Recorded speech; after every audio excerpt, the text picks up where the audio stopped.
Hey, it is the antisocial socialite back at it again. Shout out to all the wonderful new subscribers and returning friends. Welcome. If you are new to the channel, you have not yet subscribed, what are you waiting for, darling? Hit that subscribe button, smash that notification bell. So when I get to run in this mouth, baby, you are in the loop. Now, hey. Yo, the other day I must have posted something. Was it Sunday? I posted a video in the in my community tab. I was perusing through these YouTube screeds, and shout out to Bronzebird in the building. He said 8:40 in the morning. Yeah, boy. We getting to work early. Oh, it's 8:40 where you are. It's 9:45 here in the UK. These YouTube scrapes. I was perusing through these streets, my brother, and I came across a live stream. Very captivating title. It was "Is the Black Woman the Right Hand of White Supremacy?" You were close. You was an hour out. I don't know which part of the States you're in, but I think on the East Coast it's 5 hours, on the West Coast it's 8. So you're 1 hour out, my brother. 1 hour. He was close. Good job. Right? So I came across this video, New York. I know you told me before it's New York, but I didn't want to put your business out there. Yeah.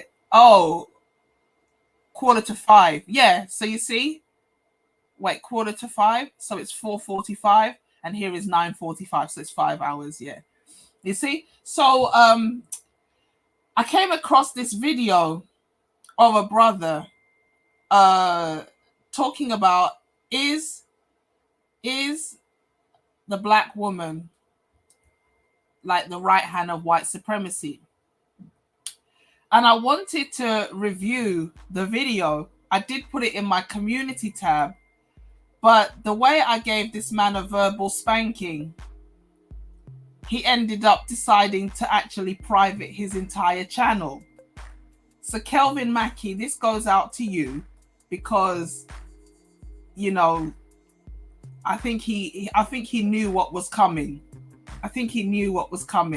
He knew that I was going to let me just put his face out there. He knew that he was really going to get a spanking, because after he went live. See him there? After he went live, you know, people were criticizing him for his behavior.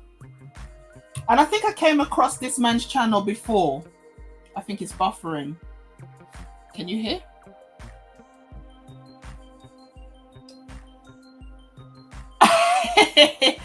I don't know if you watched it or if you caught it, but yeah, that man got a verbal spanking to the point where he had to put his channel on private.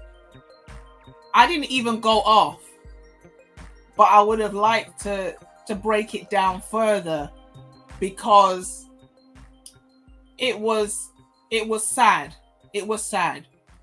So now I've got to try and use my old ass memory to try and go through the highlights, because I don't have the video now to review, because this person, I don't want to call him this donkey, but this person has actually privated the account. Like everything, when you go over there, it just says this channel don't have no content. Like he got the work of God that day, because when he started talking, I really was hopeful. Maybe I've seen this brother before. You know, maybe I've seen this brother before. And he's kind of like an amalgamation of Tariq. I know. I think I wasn't at home. And I don't know how to download it, and I never expected him. I didn't know he surprised that he took the video down, but the whole channel, like he just deleted his content. I know, like I don't know how I can't download it to the phone, which is where I was. I wasn't even at home. I was out on road because the phone is full, so I can't download there. And I didn't even think. I kept checking, and I tell you, one of the things that must have upset him is I kept commenting. You know, he started to get that work in the comments. Not really, because I was the only person apart from one other person who commented. I wanted to go back and read the comments, but you know, stupid me, right? So this gentleman was talking about white supremacy and how white supremacy is white. It's that, you know, that Tariq Nasheed. He's more like a Tariq Nasheed than a Umar Johnson. He said he doesn't really identify with Umar, but he's still talking about the black woman is like God type of thing, and how much he reverences black women. And he was saying basically that, you know, he can't look up to the black man, even though he is a black man, because black men are not doing anything. So the black woman is the leader, and the black woman has to be the leader. And like basically he doesn't have a problem falling behind the leadership of the black woman. And it was like, you've already gone astray, brother, because as a man, you're supposed to be in the leadership position. How can you get on the internet and talk about you love black women, but then at the same time you get on the internet talking about I'm a grown man wanting to be led by women, talking about how much he loves his mama and how much his mama's successful and he respects her because she done so many great things. I was like, that wasn't even what made me click the link. What made me say I have to click the link was when he started, and this is at the very beginning of his video, he's like, I don't take black men seriously because you lot are not going to take a blammy, a blicky, and run up on these white people. Like, until you're basically going to go all out race war and gun them down, basically, I'm not going to take you seriously. I was like, you are literally setting black men up for a fall, because with all due respect, the average black person, in my opinion, I don't know how many black people in America who have guns actually can shoot. I live in the UK, but I hear a lot of people catching strays. Over here recently, we had shootings, and I don't know, I don't think it was blacks though. I think it was like some Turkish type or something. Like, unless you are a trained shooter, you know when you pull the trigger, that bullet is flying anywhere. Okay, so even if you wanted to do a race war and you gave guns to old people and babies in the crib, you are still significantly outnumbered by white folk. And warfare in the 21st century is not, you know, Romeo and Juliet times where we're using rapiers and swords. Okay, this is not House of Flying Dagger. This is House of Flying Drone. Okay, the people are sitting in their house or in their bunker, and all they do is press a button, and it's like they're playing Nintendo. They use a joystick and control the drone, and they just drop it on you. Nobody has to leave their house. I mean, do police even need to get dressed these days? Like, they can do police work from their damn yard. So why are you going to tell black men to go out there on an entire suicide mission? That don't make no damn sense. How can you say you love black men and you're going to tell a black man to go pick up a weapon, and by the time he raises his hand, he's been gunned down? This is nonsense. Shout out to Introvert Maxine. This is it. You know, introverts are the best. Introversion is a superpower. I don't care what anybody says. Being an introvert is awesome. Like, I just couldn't imagine. And no shade to everybody else, because the majority of people are extroverts. And there's obviously benefits to being an extrovert. But I could not imagine needing to always need another person to get my juice up. My internal juice is flowing. shout out to you, introvert. Yeah, we love to think. We can sit, we can appreciate beauty. We can just sit in a room quietly and just meditate and go into deep thought and come out. I'm telling you, man, being an introvert is a superpower. Don't let nobody tell you any different. I used to think I was weird. I'll tell you one thing I always used to thought, we digress. Whenever I used to go to a party, I always used to find myself out on the balcony. And I didn't understand why. I always preferred, I'm in the party, but I want to go and sit outside on my own, or I end up in the kitchen. Then, thank God for the internet. When I start watching these videos about introverts, I realize, oh, I'm not weird. I'm just overwhelmed with all this social interaction, and I need to recharge my battery with a bit of solitude. Man, I'm telling you, introversion is 100%. It's fantastic. I love it. I don't need no one. I got my Xbox, and I got my snacks, and I got you guys. I'm good to go. So we get back to the guy. You're in your sanctuary when you're in solitude. You relax, you recharge, you center yourself. You don't always need to be stimulated by others. Crazy. So this man is literally sending these brothers on a kamikaze mission. He's sending them on a death mission. And I remember when Cynthia G said the same thing, that you guys need to go pick up weapons. And I said the same thing then. You are trying to get black men killed, because there will be a gullible idiot who hears that and says, you know what, I'm going to strap up. Like, how much ammo? This is not GoldenEye. I don't know who played GoldenEye back in the end of the 1990s, the early 2000s. How this man got like 15 weapons, including a rocket launcher, and he can still sprint at full speed. Like, this is ridiculous. This is ridiculous. Shout out to the Clue channel in the building. This is ridiculous. James Bond has got like a shotgun, a handgun, a sniper rifle, an AK, like grenades, RPG, and and then he's got like this humongous rocket launcher on his back, and then he's running in a suit, full speed, like freaking Usain Bolt. Like, how do you still run at that speed when you're carrying that much weapons with ammunition? I guess this was one of the things that we hated, that they worked on with the games, because they were just too unrealistic. Like, the man literally could pull out a tank from his backpack and he could still run at full speed. It was ridiculous.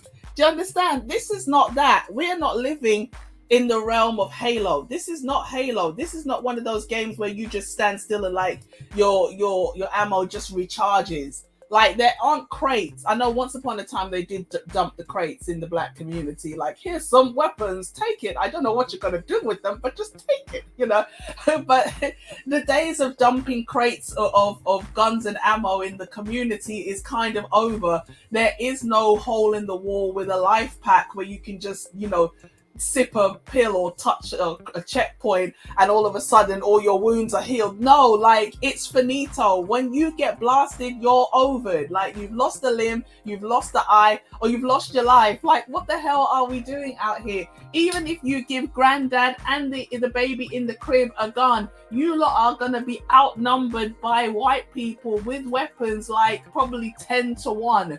Like, how many of you can shoot 10 people and not get shot once? Come on, stop. You got the baby in the stroller trying to shoot. Like, what is going on here? This man I said no. I was on the bus, so I don't talk when I'm on the bus. So I couldn't call in, And even if you listen to the thing in the community tab, it's very choppy because I was using a headphones. But I said to him, look, I'll be online in 20 minutes, bruh. As soon as I stepped off the bus, I had to hit the link because I didn't want this man to come down, because this is it, Duke Nukem. He's got like like the machine, like a Gatling gun, I think, like a massive ass, like he ripped it off a tank or something, and it's just like, and he's just walking down the street just chopping everybody down. Like, bro, unless you've got one of them with a trolley to carry the gun plus the ammo, how much ammo can you carry? Like, I just shook my head.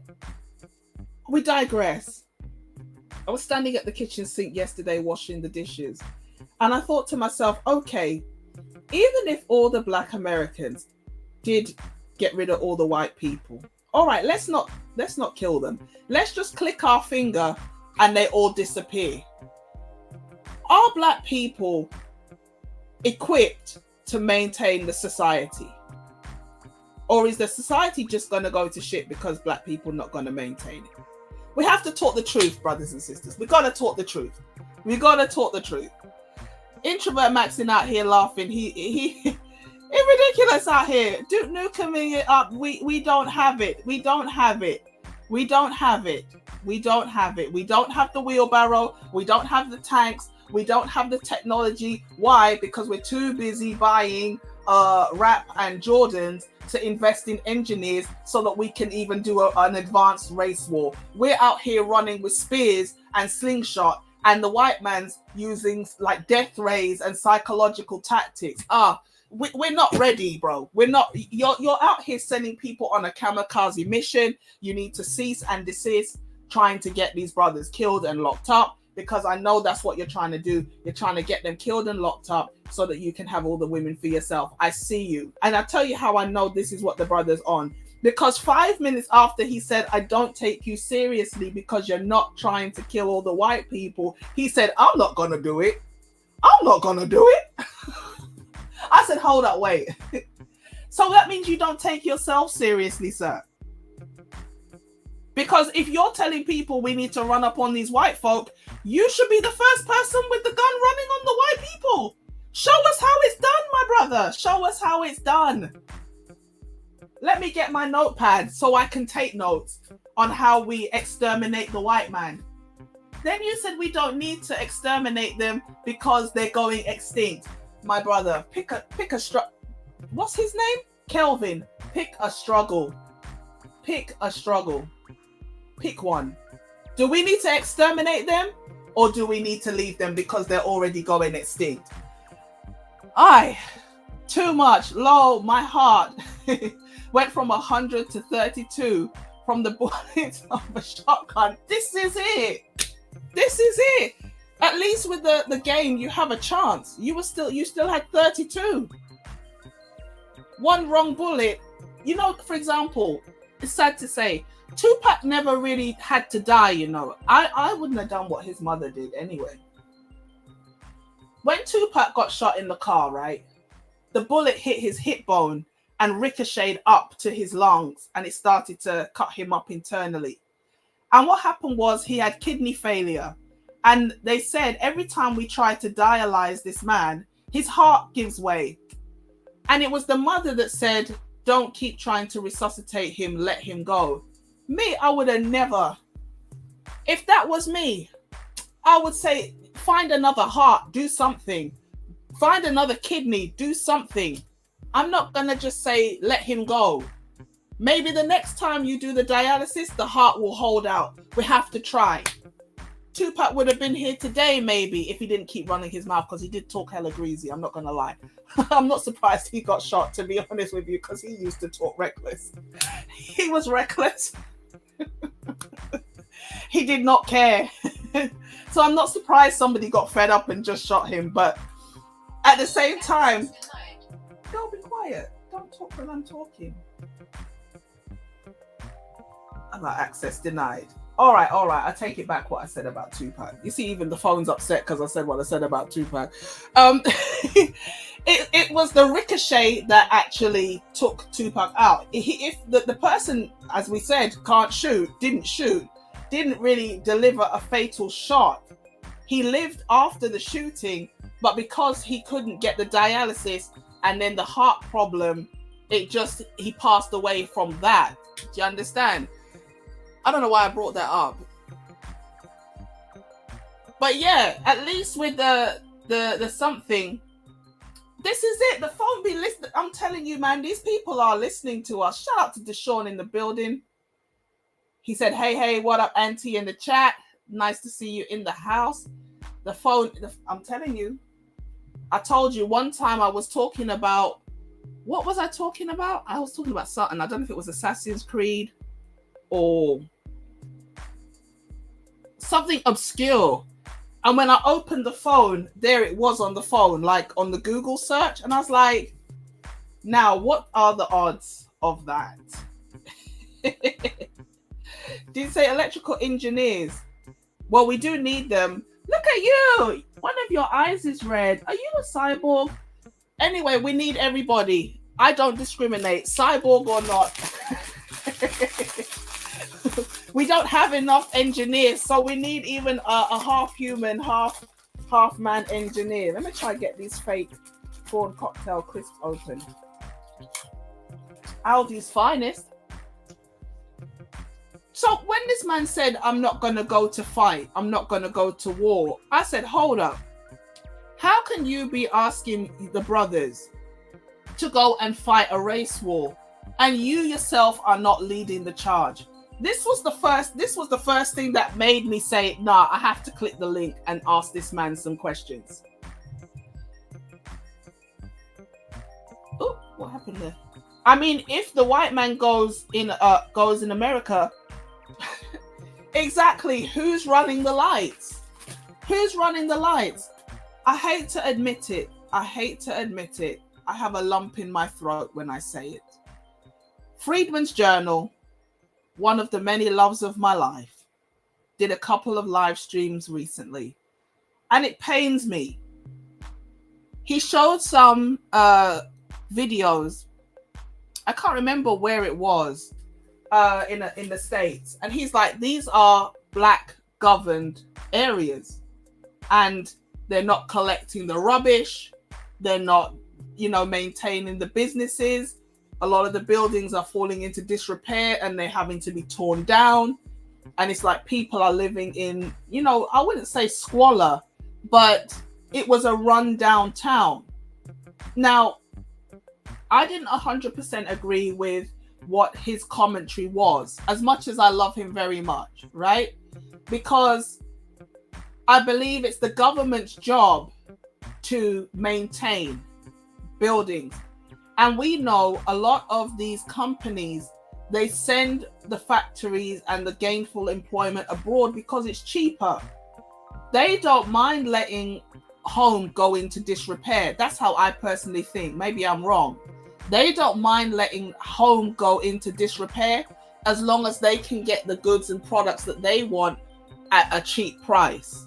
They're going to sacrifice their own people. So when he's saying, oh, look, the reason why this area is basically a shithole is because it's run by black folk, I was like, we don't know how true that is. On the flip side, you do have black people in a position of leadership. What are they doing to regenerate this area for the black people living in this area? And it's kind of going into the whole Kamala thing, which obviously it doesn't affect us so much here because we're in the UK. Kamala's not going to be my president. I don't think Kamala Harris will win because they've had so many years of the Democratic Party and it's worked out badly. We know that Hillary ran against Trump and Hillary didn't manage to beat Trump. So I don't think Kamala really has a hope in hell. But they just threw it in there to say, well, we gave the black woman a chance. Maybe they'll say, oh, the reason why they didn't pick her is because she's black. Maybe that's true. Or she's not black, but she's melanated. Because to be honest with you, I did think Kamala was partially black or mixed race myself. People say they look at her and they see Indian. I guess if you are familiar with Indians, you'll look at her and see it. For me, I saw more of a West Indian woman with fairer skin or mixed race. I see blackness in her, and I think because people said she was black, I look at her and I think she's a melanated person. Because I saw her talking to Mindy Kaling, And I didn't really see a resemblance. Kamala said to Mindy, "You look like my mother's side of the family." Mindy looks Asian. You can look at her and there's no question whether she's from Asia. But Kamala is very ambiguous for me. I saw the complexion, I saw the hair, and I thought she reminds me a bit more like Meghan Markle. Meghan Markle kind of has, to me, a look of like an Italian, a Hispanic. I wouldn't say that she's a true mulatto. I've met real mulattoes, like looks like a white girl with an all-year tan, and I'm like, there's something about you, but I can't put my finger on it. And they're like, oh, my mom's from Mauritius, and I'm like, oh, you're partially black, but you don't have any black girl features. You just have a little bit of a tan in the skin. You know, obviously maybe the hair is kinky, but when they straighten it, it's white, it's straight like a white girl's hair.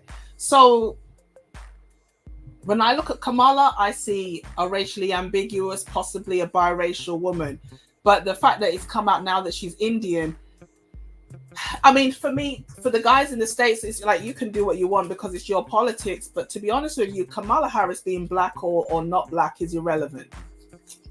From where I'm sitting, it don't make no difference. What matters is the policy. And the problem with the Democratic Party is the policies are trash. They don't implement policies that actually are going to help black people. That's why you shouldn't vote for Kamala, not because she's not black. You shouldn't vote for her because she's not going to help you. But it's your politics. You can do what you like. As much as I would like to believe we could, we wouldn't know what the F to do. This is it. The communities that are, and we got onto this conversation, we'll get there in a minute if I can remember what he said. We're not maintaining what we have. The black people in America generate trillions in income, in consumerism, and yet the community is still not built. Shout out to Messi Machon. She uploaded a video of a brother looking at the school that Umar Johnson built. That building is still uninhabited. There's no children there. In fact, the grounds are falling into disrepair. The brother went around with a camera on the actual site, and he's like, the last time I came here, at least I could walk down this path. Now it's so overgrown, I can't even go down there. Like, God knows what could be in the grass. Obviously, an abandoned building becomes a den for anything. You don't want to walk through that long grass and step on a needle or something like this, or, you know, there's snakes and things. He's not maintaining the building outside. There's no sign of life inside. Maybe the only thing in there, shout out to Sister George. The only thing that might be living in the school is Umar. And apparently he's got all kind of, is it not a warrant, but like he's got debts. So how come people are sending money for this school that has never opened and the man still has debts? Just ridiculous. So this brother, he started talking about reparations, and then he said that one family got reparations. And he was even disingenuous, actually. He said that one family got land and they traded that land for £20 million or dollars. So you didn't get a check. You got a piece of land and then you got $20 million for the land. As Bronsberg said, we're not going to know, not me personally, but for black people in the States who want reparations, even if white people disappeared, and it pains me to say it, it hurts to say that in some respects, the black community is dependent upon the white community maintaining everything that we see around us. Because the numbers are not up there and the skill set is not up there. If black people can't farm the land, because obviously if we didn't have to pay, everything is free. Let me start again. Everything is free. Even technology is free because the inventions are just thoughts that come in people's minds. Everything is free. The electricity, the TV, the lights, the car, the oil, all of it is a gift from the earth. We created this system of money for whatever purpose we created it for. Obviously, you know, it's like, okay, I can't transport loads of gold, so let me just take this note and I'm going to exchange the note for gold and blah, blah, blah. I understand all of that. But really and truly, we can live off the land. But how many black people are skilled enough to live off the land? If white people stop maintaining the buildings and the roads and disposing of the rubbish, would black people know how to manage themselves? So why is this man asking for the extermination of white people when the black community is dependent upon the white man's existence? It pains me to say it. It pains me to say it. Sales at Gucci and Fendi is more important than leveling up. And this is something that he asked me. Remind me to come back to that. I think I'm going to put a star. I'll put a star on that one so I can come back to it later. You see? Who's running the lights? Shout out to Haroon. Oh my gosh. My voice is going. Yeah, typical of these folks. They want others to fight their causes while they run and hide. This man is talking about his mother, how much he looks up to his mother. His mother is this, his mother is that. She's successful. The black woman is God. The black woman is, he can't respect the black man because the black man's not giving him anything to respect, although he is a black man. I said, this brother is a parasite like Umar. Umar panders to the women to exploit the black woman. And if you say you love the black woman, how can you say you want her to be a leader? It's not her job, sir, to lead you. This is a 31-year-old man talking about how much he doesn't mind getting under the leadership of a woman. That means you are hiding under her skirt, under her apron like a small boy. I didn't want to disrespect the program because I thought he would drop me sooner, to be honest with you. But when I'm looking back on the conversation, I said, how can you be a 31-year-old man talking about you want to hide up underneath a woman's skirt? This is very shameful. Very shameful. This man is running and hiding under his mummy's skirt, talking about he done well and his mum done well and he's living off her money. Not really living off her money, but I think she helped him to get established, you know? Nothing wrong with that. But now you've come of age, sir. 31 years, you're supposed to be putting in that work. Very, very shameful.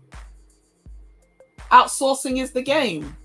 If I can get a foreign person, a migrant, to come and do the job for half the price, I'm going to take the migrant. There's no point to talk about illegal or legal immigrants because immigration is the lifeblood of a lot of the nations. Because even the white man in the country, whether it's here in the UK or there in the States, there's certain jobs he's not doing it. He's not doing it for love or money, especially because the money's not good. But Miguel and Manuel and Patel, they will come and sleep 10 in a room. 5 work at day, 5 work at night. When one gets out the bed before the bed's even got cold, another one has jumped in, because half of them work in the day, all day, and when they come home, they shower, go to bed. The one that was asleep all day goes to the night shift, and bit by bit, they all work, put their money, they're all 10 in one room, and then before you know it, they all have a house. They buy a whole road. As soon as a house becomes available, they grab it. Then the next door becomes available, they grab it, and then they knock through, and now they have a mansion. This is how they're moving. This is how you go to certain areas, and God bless the one white face you see. We have those areas here. Harrow, Ilford. I'm not even trying to be funny. When I say this, maybe I shouldn't say this. Oh my God, people are going to say I'm super racist. I'm not super racist. I'm just a little bit racist. There are certain places when you step off the train in London, you smell curry in the air. I'm not even joking. And it's partly because there's a factory. They like make the Raja seasonings, everything. But it's just like everywhere you look, all you see is beards, turbans, and saris. There are no white people there. God bless the two little white people that are still holding the fort in those ends. And they buy a house, renovate the house, rent the rooms. The next door becomes available. They buy next door, knock it through into one big property, buy next door. And that's how they're just gradually monopolizing the area. They have their food, they have their restaurants, they have their shops, their clothes shops, and they build a community. Black people not doing this. So obviously, people out here talking about reparations. Shout out to the angry man, because it was so funny. One of his last live streams, it's like we were just in sync. Because I argued with this brother on Sunday, and Angry Man dropped this video maybe the following day. And the way we were just vibing, it was crazy. Because he was saying, you know, the America is in trillions of dollars worth of debt. Why are they going to now cut the check at this present moment? Is it beneficial or logical for them to cut the check at this present moment when they already have trillions of dollars worth of debt? And I said, I never even thought about that. That's a good point, Angry Man. You know, he always says, you know, people don't give him a shout out. So I'm definitely going to give him props, especially because I don't want him to think I'm biting off what he said, because what I said, I can't prove it now. But what I said was Sunday, and the video he dropped was the following day. But it's not practical to talk about reparations when the black community has trillions of dollars of funds running around, but nothing is being done in a productive manner. This brother obviously identifies with Tariq because he likes to use the word tether. Everything is a tether. Everybody's a tether. So you are a tether of the black woman. You are tethered to the black woman, feeding off her pockets and her vagina. That's what you do. You run behind the black woman, pandering to the black woman so you can get things for free. You see, I wanted to do this video yesterday. Maybe if I'd have done it yesterday, I could have caught the guy. But he saw what was coming. He knew what was coming down the line, because he knew I was going to hit him today with an actual breakdown, because I couldn't go off because I don't want the madman to drop me. I'm trying to get to a point.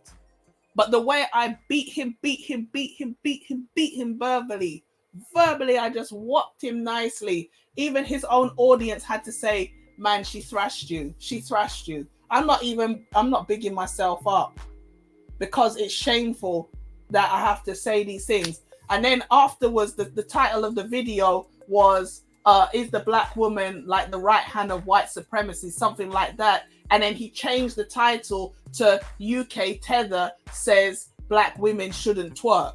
Because we got into a back and forth about whether twerking is a nice thing. Can you imagine a black man saying that twerking is spiritual and that twerking is beautiful and no one can twerk like a black woman? So it's okay to twerk in the restaurant. It's okay to jump on the table. Where's my control pad? I need to get my mind right. Let me just book this. Oh shit. You never got me that time, you bitch. So this is it. Madman arguing with me about the benefits and the beauty of twerking. But we'll get there. We haven't got there yet. So, one second, I'm getting a call.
I'm back in the room. I'm back in the room. Wow, you lot been busy. Shout out to Ryan James in the building. Shout out to Soup Bone. Kazama Fury. Kazama Fury. I don't know.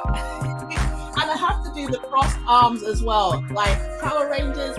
Oh, I don't know. There's something about that name. Kazama Fury. Long time no see, brother. Good to see you in the building. Shout out to Soup Bone. Man, you lot been chatting. You've been busy. Let me just go. Did I say do? It's supposed to be Soldier Boy. Haru. Oh my god. I need a soundboard. It's always roadcaster. I need one of them. Everybody together, get me a roadcaster so I don't have to do terrible singing. So we got into it with the reparations, talking about Jordans. We were talking about twerking. We were talking about the school. Actually, we didn't talk about the school.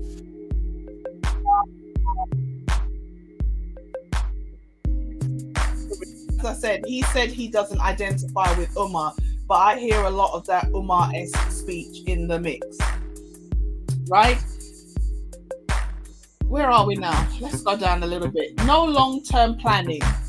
You can't have, well, you say it's not a race, but the culture. Yeah, it's not the race, it's the culture. The culture has been passed down from the white man, and it's a dysfunctional culture. And that's why I'm not on the side of the black person per se. I'm not on the side of the white person per se. I'm down the middle. What do I mean by that? White supremacy sets traps, but it's black people who are complicit in falling in those traps. The things that the white society lays out for black people are the things that trip us up. If we, and I you know, this is something that Angry Man said, and I couldn't have said it any better. And he's like, what really tripped the black community up was wanting free stuff, and reparations is yet another. It's just you're begging them again for more free stuff when it hasn't worked out for you. I mean, he said it in a much more eloquent way than I did. But the way to win the white supremacy game is not to play the game, because there is no such thing as a free lunch. There is no such thing as a free handout. Okay, even if they give you something for free, they're not going to just give it to you. There's going to be a catch attached. And it's like, other groups are not dependent on the white man for their sustenance. They know how to generate income. So let's go to the reparations argument then, because I can't remember all the things that he was saying, because it was really crazy, you know. And he was like, one of the things he commented on was reparations. Like I said, he said reparations have started to be given out already. Then he cited one family that got a piece of land, and they decided to sell the land and got $20 million. And in his mind, this was evidence that reparations was starting to be doled out. And I was like, first and foremost, then that's not really reparations. They had a product and they sold it. And okay, he said it's one family. So I said, out of the millions of black folk, one family got 20 million, and you think that's a sign of reparations being around the corner? Is that what you're telling me? Yeah, it was just the levels of delusion. I said, you guys are emotional. You're emotional like the women you complain about. Well, he doesn't complain about women, but this emotional behavior is absolutely ridiculous. So I said to him, what, 0.0000001% of the black population got 20 million, and that's your evidence that reparations is around the corner? Like, again, I should really just, you know, clip what Angry Man said and flip it round, because he broke it down so eloquently. If you guys haven't seen the breakdown, maybe I'll put a link in the description at the end to that video. You can just go to the Angry Man channel.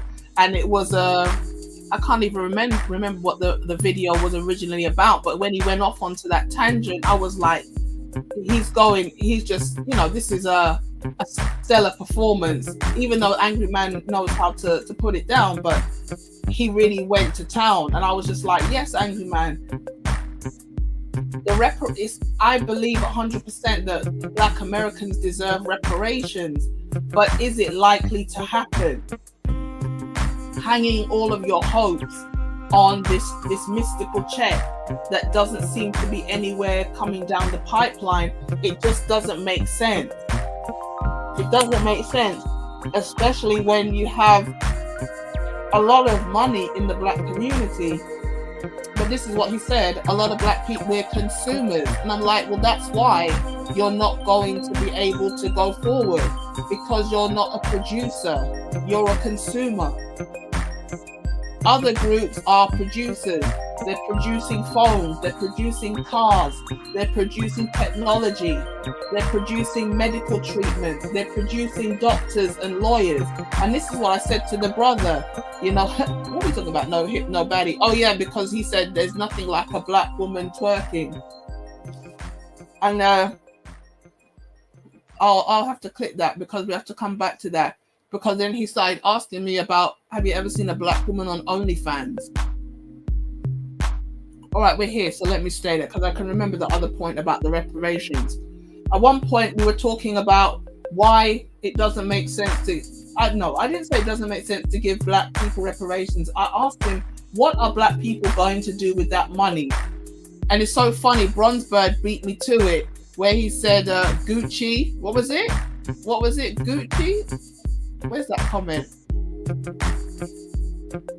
Gucci and Fendi are more important. He said to me, because we got into it about the Jordans. I said to him, are Black people going to buy land and build infrastructure, or are they going to buy Jordans? So then he starts arguing with me like a female about, oh, you picked the wrong item because Jordans is a Black-owned business and Jordans make a lot of money. And I don't understand Black culture and American culture, because a lot of people buy Jordans and they don't wear them.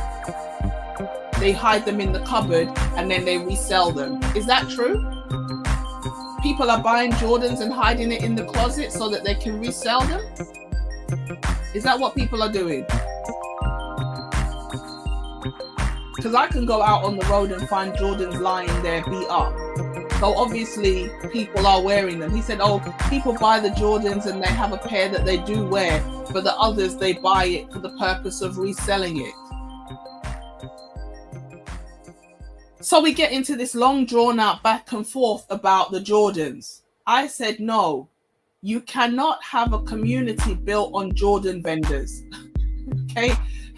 If you're going to get reparations, you need to build, buy things that can generate income. So he said to me, now if you said Mercedes, I would have agreed with you. And then somebody said in the comments, even Mercedes is better than Jordans. And I said, you know what? The person in the chat is right. Because when you have a Mercedes, you can do Amazon, you can do Uber, you can do DoorDash, you can minicab, you can chauffeur, you can rent the vehicle out. I mean, if push comes to shove and things go south, you can live in the car. The car can become your bedroom and you drive around and park it up, and at least you've got somewhere to sleep that's out of the rain and the wind. And I tried to debate or to get through to this brother, if you have a pair of Jordans, you have one pair of Jordans. He said not everybody has one pair. Okay, you have a handful of pairs of Jordans. You still have to wait for those Jordans to become more and more rare, for them to go up in value, for you to be able to resell them. And it's like, he was stumped, because I said to him, if you have a property, are you trying to tell me a property or a piece of land is equivalent to a pair of Jordans? And he was like, well, no, but at the end of the day, you don't understand Black culture. And I said, this idolization of the culture is destroying you. You want to be right so bad when you're clearly in the wrong. A pair of Jordans is a nice pair of shoes. We understand that it's a black-owned business, but the only person really making money off the Jordans is Michael Jordan, because he's a producer. You are being a consumer. Most of the black people, and then he tried to ask me, so as a black Brit, do we not consume? Do we not buy frivolous, expensive items just for the sake? And I said, yes, but we're not out here asking for reparations. We're not asking for the white people that we buy Gucci and Fendi from for a check. We're just buying, designer clothes to stunt. We want to look good, we want to look fly, we want to take pictures and show our friends that we're making money, and that's it. We're not buying nothing to resell it, that's for sure. So fail again, sir. Bum-bum-be-dum.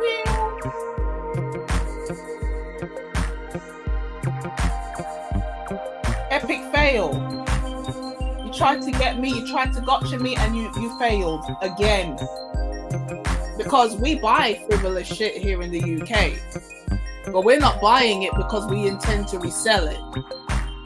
We're going to ride that garment till the wheels fall off, then we put it in the bin. That's it. I don't know what you heard. Ain't nobody over here buying nothing to resell. Ain't nobody got time for that. Well, we've got a site over here. I'm trying to think of the name now. Vinted. Now people are reselling their clothes, and they're like, it's not even so much about you buy it to resell it. It's just you've got to declutter, and if the garment is still good enough, why put it in the bin? And actually, why give it to charity when you know some of these things don't even make it onto the shelves for charity, or the money doesn't really go there? You're better off to just sell it. Do you know what I mean? So if you've got designer clothes, you might as well get some money back for it. So now people will resell the clothes, but not because they bought the clothes with the purpose to resell it. They just want to get rid of the stuff that they don't wear anymore. And they thought, why, if I can make some money off it, why don't I just sell it?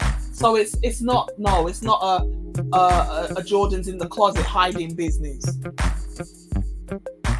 And then I said, brother, even if I consider that selling Jordans is a good option, it's a good business, it's a sole trader business.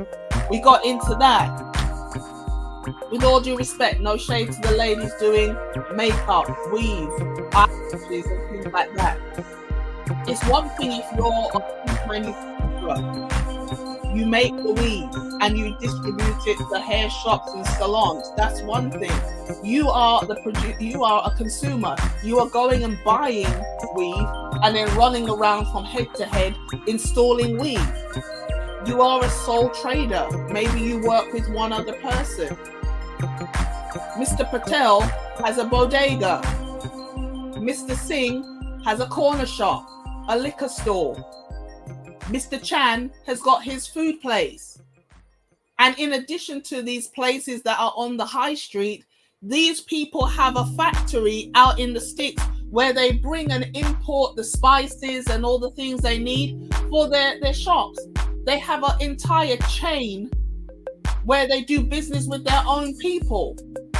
Import, export, bringing in. They've got connections in their home country. Farms where they manufacture the goods, they bring it to the coast, they load it up, they sail it across, somebody on this side processes it, and then the man at the front has his shop. This business is a chain of businesses which are employing a multitude of people. Off of one chain, thousands or hundreds of people are eating because they're the employer. You with your little lash business, your case and your bag of lashes, you are a sole trader running around. Okay, you might be making good money. That's a good side hustle or even a main hustle. But that is not going to build a community. We cannot build a community on the back of Michael Jordan selling trainers or you doing eyelashes. 31-year-old man needs this to be explained to him. It's very terrible. very shameful. This is why the man took the channel down, because he saw the work that was coming. He saw the work that was coming. He knew I was going to come down on him like thunder if I ever review that video, because it looked bad on the day. But if I was able to get the video now, oh my God, that man would have had to delete the channel for real. The work I would have given him. I can't even do it justice because I don't have the clip. Very ridiculous. And real estate people can buy the buildings and leave the apartment vacant and still collect cash, can they? When you leave it vacant, can you still collect money? You have to explain that to me because I don't do real estate. But this is what I was trying to argue with the brother. You buy a property today. You can split it into rooms and rent each room out. You can rent the entire property out as an Airbnb. Obviously, it's a home. You can live in it. It's a physical asset that it is valuable. So if black people get the reparations, are they going to inject that money into infrastructure and build schools and train up the black men? You said you don't rate black men. Because at one point I said to him, brother, you sound like you're sipping too much black woman is God juice. He said, oh, I can't sip the black man is God juice. What juice can I sip from the black man, kind of thing? I said in my mind, you know, you're a black man, invest in black boys and you'll have black men that you can look up to, even though as a man you're supposed to be looking up to yourself. But okay.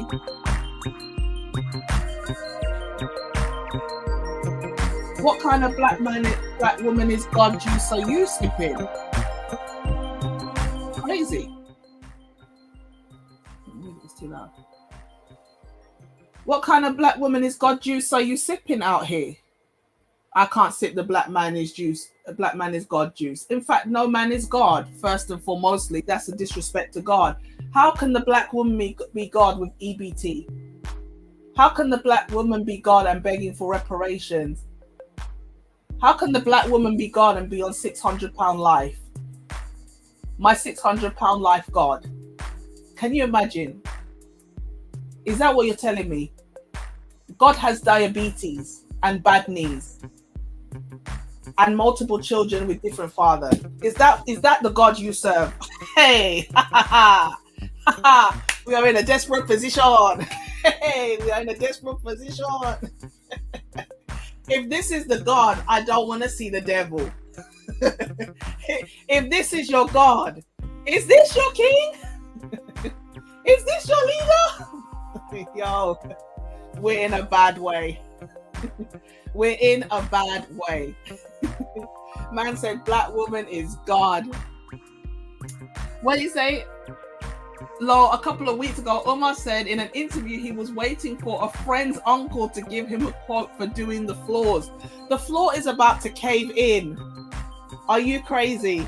The floor probably needs ripping up and relaying at this point, because if there's any water damage or any seepage, the floor will just drop out because the building has been left completely unattended.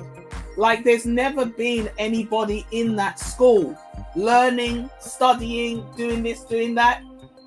These charlatans, these race baiters, Tariq and Umar, are two sides of the same coin. I said it before, I say it again. Tariq should have built the school. Because as bad as him be, Tariq has done more than Umar. Tariq said he's going to build a museum and he actually done something. You can actually go there and there's lights and there's walls and there's a building and there's artifacts. So kudos to Tariq. But Tariq should have built the school and put the museum in the school. And then he could have got the children to run the tours. That way the children learn the history, the children learn about their past, they become skillful at speaking, interacting with the public, they can earn a little money. You know, I don't know, over in the States, over here we have a thing called a National Record of Achievement. I don't even know if they still do that. But when you do things at school, you get certificates and it becomes like a folder. That was how we used to, when we used to finish high school, that's what we used to work on. So when you used to go for a job, I don't know if it's like that now, you could take your NRA with you, and it was like a leather-bound book. And inside you could put all your certificates and your best achievements, certificates for your best achievements, because like maybe you had attendance awards, punctuality awards, a poetry competition or something, and you had achievements, your recreation, and then obviously you had the certificates for your actual exams. And then you had like a front cover with like a statement about yourself, not mission statement, not abstract, like a personal statement. And then you would have your CV. And so when you would take that to the employer, they could look at it and get an understanding of who you were, your grades and the CV. Obviously all the information is there, and then they can flick through your certificates and see your qualifications, interests, hobbies, and whatever. It was a nice little book. So you can give out awards for the children who've done a great job showing people around the museum, and that becomes part of their resume when they go to a job. I went to this school opened by Tariq Nasheed. He has a museum, and I was one of the head curators. I was able to show people around. I'm confident at speaking. I have a good knowledge of history. I can use this technology, because obviously you might have to do a presentation and click a button on a damn projector or something, but you make it seem bigger than it is. I'm an advanced technical advisor. You know, that's what the people do in the job, my friend. They're making up a title for a job that means I press a button every 30 minutes. Like, they're not doing nothing. They just click Control Alt Delete, and then afterwards they say, oh, I'm a technical support worker. And it's like the job title is longer than the job itself. But it doesn't matter. It looks good when you put it on the CV. Now you can say, I have these skills, I have this knowledge. You still have your museum to read, but you also are investing in the community. I said, this is what the people need to put the reparations to. Building a school that's going to build these black men up, seeing as according to you, brother Kelvin, the black man ain't worth shit. According to you, the black man ain't worth nothing. You don't rate the black man. So obviously we need to invest in the black boys, isn't it? He couldn't answer. This is why he deleted the channel. This is why he deleted the channel. Channel gone. You see it there? 25,000 subs. But when you go to the channel, this channel doesn't have any content. Man had to run like a thief. Man had to run like a thief in the night. Because the way I whooped him nicely, he had to take it down. If you're not careful, he'll come back like that guy. What was that guy that used to... is it Young Pharaoh? Young Pharaoh, I think it was. Black woman is God, black woman is God, black woman is God. Then the God beat his ass. Then he started calling the black woman everything but a child of God, and end up with a white woman doing yoga, I think. Is it Young Pharaoh? Man, I haven't heard about that guy in a minute. Woo, the comments flying.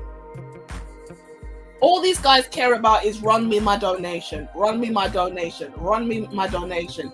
And I don't have a problem with people doing social media to make money, because that's what we do. This is a business. There ain't nothing wrong with you exchanging your intellectual property for recompense. You know, this stuff costs time. Even a struggle stream like this, I gotta pay for the electric, I gotta pay for the Wi-Fi. I mean, you don't need to send me any money. I know it's scrolling there, but none of the means of paying actually work. So you don't have to worry. This is free. You get what you pay for, which is not much, but it's something. It's free. But it's intellectual property, especially for the people who are putting in effort, buying cameras, buying soundboards and things like that. It does cost money, and it costs time and energy. I could be on my Xbox right now, but I've given you guys an hour and 15 minutes already. Wait.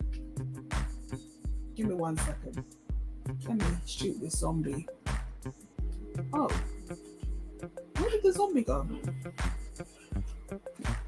Oh, the zombie just wandered away, huh? Okay. That's good. Saves my ammunition. So what's it called? So yeah, this man just disrespecting the program, talking about OnlyFans. Because I said, brother, these are soul traders. These women might be making good money, but we cannot build a community on what you're talking about. Do you know how the OnlyFans model made? So I had to ask the brother, so are you saying the black woman is nothing but a whore then? Is that what you're telling me?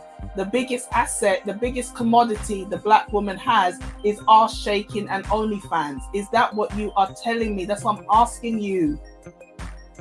Oh, but the OnlyFans model can make a lot of money. Are you telling me that prostitution is the way forward for the black community? Answer.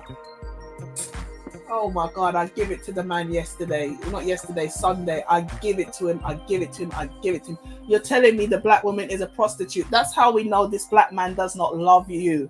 Black women listening to this man don't love you.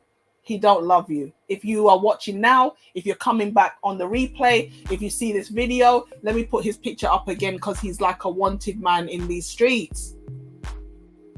The wanted poster. Wanted poster. I shouldn't really put him on blast like that, but let me put it like this. Kelvin Mackey is one of these men who doesn't love you. Umar doesn't love you. Tariq, I don't know if Tariq loves you. Because a man who tells you twerking on the table, twerking is spiritual, twerking is good and he likes to watch it, and that a black woman can make a lot of money doing OnlyFans, that is a man who hates you. That is a man that hates you, because he's not going to talk about the psychological effects of whoring out your body. He's not going to talk about the psychological effects of doing something strange for some change. Allowing every man to look on you. Okay, the man is not physically touching you. So you think, oh, I'm fine. I'm in my bedroom prancing in bikini. I'm dancing in the water. I'm dancing in my bedroom in lingerie. You're still a piece of meat being preyed upon by hundreds of thousands of different men. Just because they're not physically touching you, physically, they're still touching you mentally. They're still touching you spiritually. Why is a man going to want to wife you after you've been on the internet like this? And this man is telling you twerking is spiritual. The devil is also a spirit. When people say they're spiritual, don't assume they're talking about the Holy Spirit, because there's more than one type of spirit out here. You're a lascivious man who likes to walk behind the women and watch them jiggle their bum. So obviously you're going to agree with the twerking because you like to watch it. But a man who loves a black woman is not going to tell her, strip your clothes and dance naked on the table for me. He's going to cherish it. He's going to say, sister, cover your body. Protect yourself. Don't let men use you. That's how a person is showing you they care for you. They want you to be protected. This brother knew what was coming, boy. He knew. That's why he moved fast and he deleted the channel, bro. That's why. He knew what was coming down the pipe. Because I couldn't give it to him the way I wanted to give it to him that Sunday. Because the connection was bad. The earphone was terrible. There was a bit of a delay. So when I'm talking and he's talking, you find like we start talking at the same time. I have a bad habit of talking over people. I'm really sorry. But at the same time, on top of that, it was the delay. So it was choppy, you know? Reparations in free education up to master's degree can make more sense than free money. This is it. Because degrees used to be so cheap. $1,000 a year at one point here in this country. I don't know how much a degree is now, but I hear people coming out with £60,000 worth of debt. For what? And then you're getting a degree in a subject you can't even get a job. Deshaun says, you ask why? It's because black folks' whole life is dependent on the white man and the system. And they say they're the white man's ice is colder. It's like the last video I did. Black people love Umar. The love for Umar is like a physical embodiment of the overall problem in the black community. Umar Johnson is like a non-progressive element. He's somebody who moves a lot but doesn't actually do anything. And so when you get behind Umar, it's what they call a busy assignment. You get busy doing nothing because Umar not going to actually produce anything. All he does is wag his jaw and make a lot of promises, but he's not actually going to do what he said he's going to do. We all know this. But we back him because we want to be able to say, oh, I backed a black man and it didn't work out, so I'm never going to do that again. He becomes the scapegoat. He becomes the useful idiot that we can use to justify not actually supporting really good causes. Because there are good causes. There are people out here who deserve that support. And if you back them, they would actually produce something useful and beneficial for the communities. But we choose to back the losing horse, Umar, and then say, oh, well, I did back a black man once and it didn't work out. Look, I chose to help Umar with the school and I believed in the dream. How can you believe in the dream when the person themselves is clearly full of garbage? Obviously, this person is not going to come through. But we didn't really want them to come through. We didn't really want them to come through. We wanted an excuse to say, this is why I no longer support black projects, because the one time I did support a black man, it didn't amount to anything. But we all knew it wasn't going to amount to anything because Umar Johnson is just a bullshitter. He's a snake oil salesman. The only thing he has going for him is seductive speech. But beyond the seductive speech, he has no intention of actually coming good on the promise. Ridiculous. Asians selling hair to black people. White people selling hair to black people. Black people are not doing anything apart from spending money with the white man.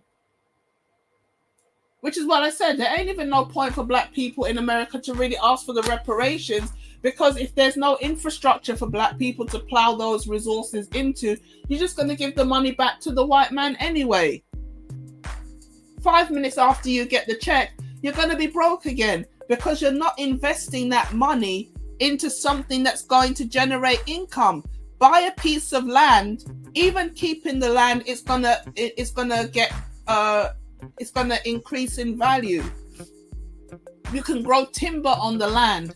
There's certain fast growing crops that you can put on the land. You might not be able to have a huge empire, but you can have a little farm, a business, take things to farmers markets and things like that. You can create products. And at least if you have a piece of land that, you and your family's working, this is a real generational business. People talking about generational wealth. The generational wealth is not in a handout of cash. The generational wealth is in the form of a business. People having butcher shops and fabric making business and candle making business, and they have all kind of creative whatever. Sometimes it's creative, sometimes it's practical.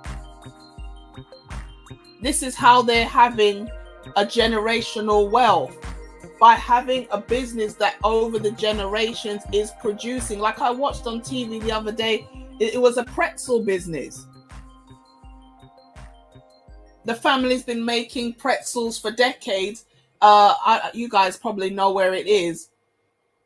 And you see the process, how they make the dough and shape it, and all the steps to dunk it into the glaze, and then they fire it, and they do this and they do that. Then they ship pretzels all over the States. This is how you have generational wealth. It's not just getting a check. Shout out to Soup Bone in the building, man. I need some soup for real. I feel lazy to make it. I don't really like my own cooking. So I fancy some chicken foot soup. I wouldn't mind some red pea soup, but the red pea soup might hurt my tummy. There isn't really a shortage of money. We know that there isn't a shortage of money, but there's a lot of red tape. There's a lot of red tape, and they don't want to release the money. But that's why I would say, again, shouting out what Angry Man said, it's a pipe dream. You come across like you're begging for something that these people just don't want to give you. Whether you can argue you are owed reparations or not, which I do believe Black people are, at the end of the day, they have the power to give it to you, and they have the power to not give it to you. So they kind of can look at it like begging, Twerking is spiritual. Yeah, he's repeating what his mother taught him. And I should have asked him, is that how your mother makes money? Is she your OnlyFans worker? Not trying to disrespect the man's mother, but you obviously have a high opinion of sex workers. So is that where your mother gets all the money from? I'm not trying to be disrespectful, but I'm asking, because how can you as a grown, anyway, even though he's 31 years of age, 31 in 2024 is different to 31 in 2020. Or not 2020, the year 2000 or the year 1980.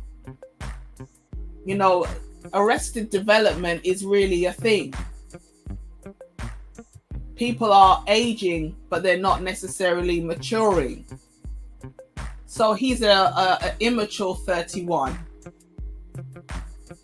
And on top of it, his maturity and his mentality is stunted by fanciful thinking.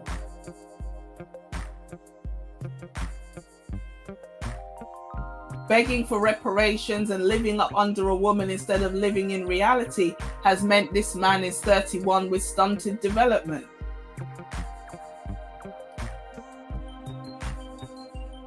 A low-class mating ritual. Man, I haven't heard that for a long time, but we haven't had a twerking story for a while.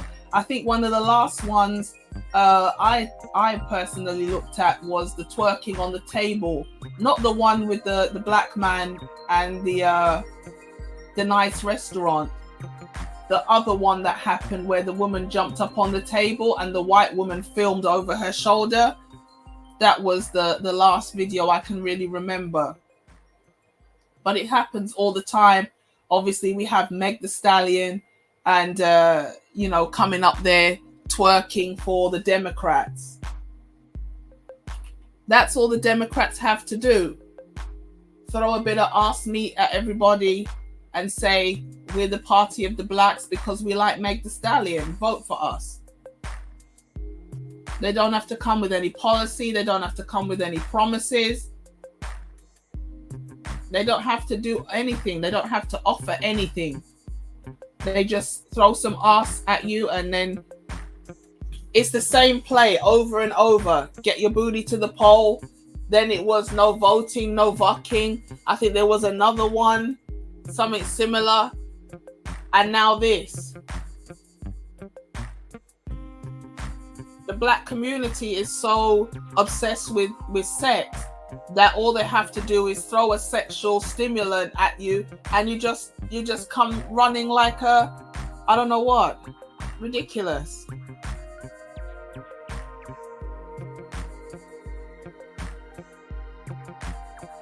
I don't know what's walk up. What's that? Or what's that? Like whining. The thing is this, he asked me, do I twerk? I said, yeah, of course I twerk. I twerk at home badly because I got the bad knees. You know, I twerk at home in the privacy of my own home. I'm not twerking on the table in a restaurant. You know, I'm not having a fight with the cashier at the fast food place and then I hop on the counter and twerk in her face as a sign of defiance. I'm not twerking at the equivalent of Cheesecake Factory or in the street or on the top of a bus stop, because we had that here, was it last year at the Notting Hill Gate Carnival? They thought it was a good idea to jump on the damn bus shelter and twerk, and the next thing, the bus shelter came down. Everybody went flying. And that's why he changed the title of the video from, you know, is the black woman the tool of white supremacy, to British Tether says that she doesn't agree with twerking or something. Tariq is a disappointment, putting black Americans against black Africans and black Caribbeans. And I know there's a lot of people that defend Tariq with the Tether statement, because he's saying that black non-FBAs go to the States and they take advantage of the system, right? And they disrespect African Americans or FBAs, but then they want to capitalize on everything the FBAs have built. But it's like, I understand that, and I agree up to a point why he would feel disrespected. But at the same time, somebody's got to take advantage of those resources that are there. The people who are coming, again, you know, I'm not biting, well, I'm kind of biting off what Angry Man said, but he makes a valid point. The people who come as immigrants are coming to the country from a desperate situation. So when they come and get a handout, they also have the mentality they want to work.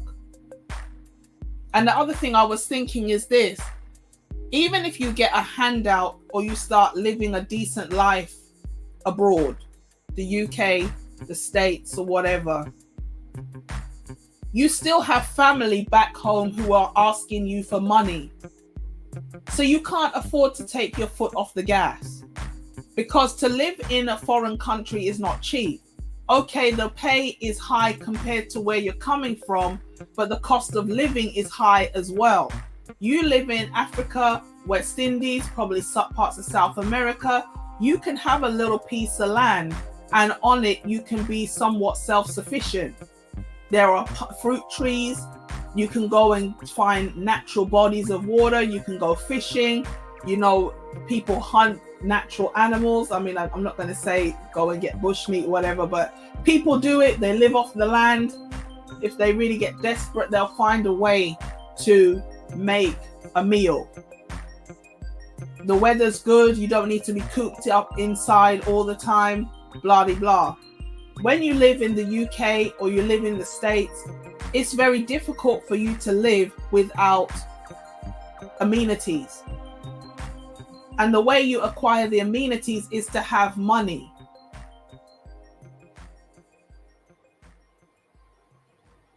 So, although you may earn more money, you have to pay more to survive.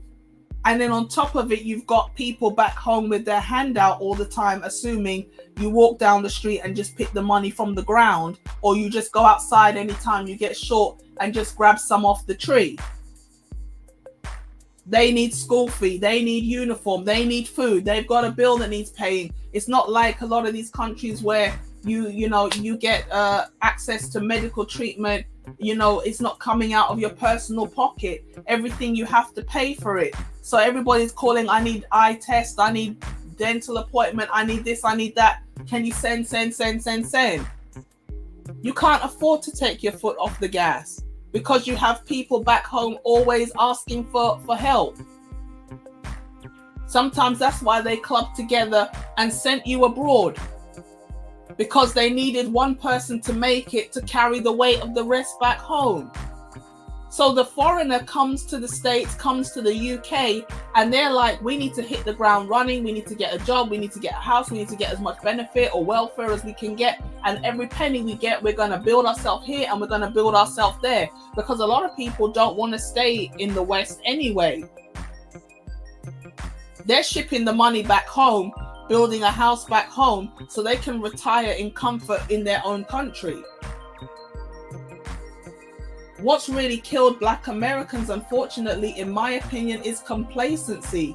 The illusion of inclusion, integration, and trying to become equivalent with the white man in the white man's eyes is what has really stunted the growth and the development of the Black man in America. Because no matter how much we say, oh, the white man this, the white man that, the white man not necessarily going to see you equal, and that's fine. You don't need a pat on the head and the butter biscuit from the white man. You just need his resources, his land, his infrastructure. You make your money and you live big life and you let that man go on about his business and you go on about yours.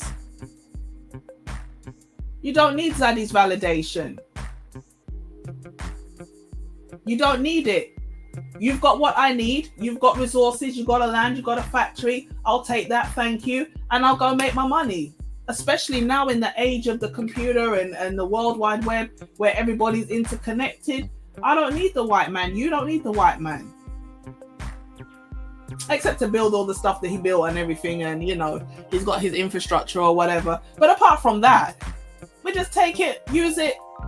Everybody else, the Indian, the Chinese, the Jew, everybody's coming. They're utilizing what they see, they're producing, and they're shipping it back to their own people because their own people are their priority. It's only the black man that's trying to be on par with the white man, to the point where he wants the validation from the white man. Oh, I need him to see me as an equal. I don't need that white man to see nothing. I just need what you've got, and I'll go on about my business because I'm quite happy who I am and where I am. Thank you. I'm black. I'm proud. I love it. I'm glad. I don't need to be accepted by white people. A person who doesn't know when they have a plate and they wash it, they have to rinse it, cannot validate me. Are you mad? Are you mad?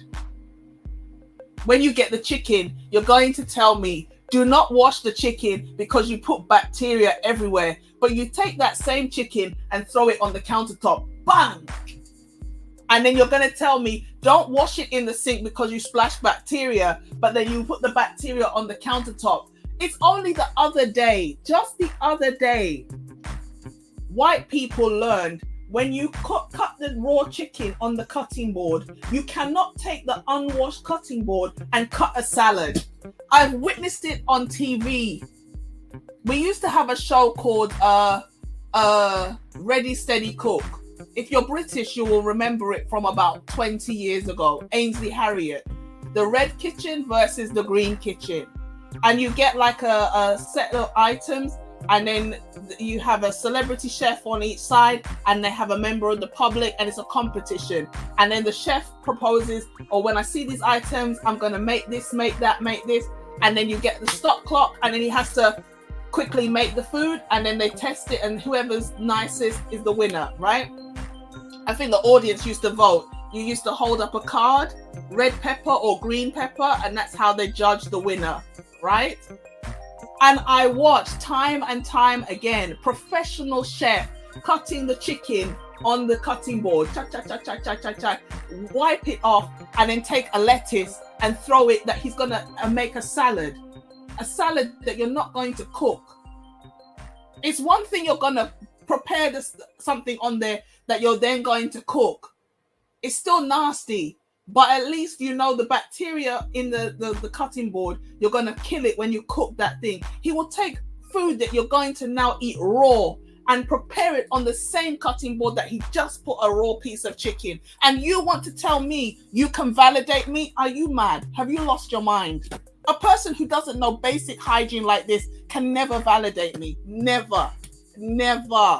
It's just because of the internet now, and because when people do show and, you know, YouTube and things like that, oh God, come and see. We know already when we watch a video, a cooking video, Anyhow, you don't bleach that sink after you just put the chicken in there.